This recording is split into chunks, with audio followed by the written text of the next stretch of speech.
Medical college అనేది పేద ప్రజల కోసం మరి వైఎస్ రాజశేఖర రెడ్డి గారు ఎన్నో పథకాలు పెట్టారు. ఆయన డాక్టర్ కాబట్టి ఆరోగ్యశ్రీ అని అదని ఇదని పెట్టారు.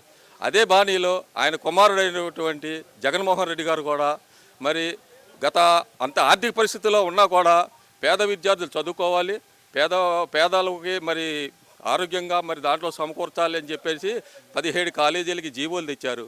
జీవోలు తీసుకొచ్చేసి 6 కాలేజీలు ఆల్రెడీ ఓపెన్ చేసి ఇది చేస్తున్నారు, రన్నింగ్లో ఉంది.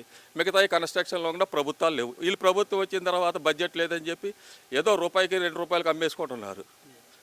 మరి మెడికల్ కాలేజీలో జగన్మోహన్ రెడ్డి ఏం చేయలేదు, పునాదులే వేశాడు అంతే తప్ప దీన్ని ప్రారంభించడం కానీ జీవోలు కూడా లేవన్నారు కదా. ఏమంటే ఇది అల్లావుద్దీన్ అద్భుత దీపం మాదిరిగా దీపాన్ని రుద్దినట్టు కాదండి.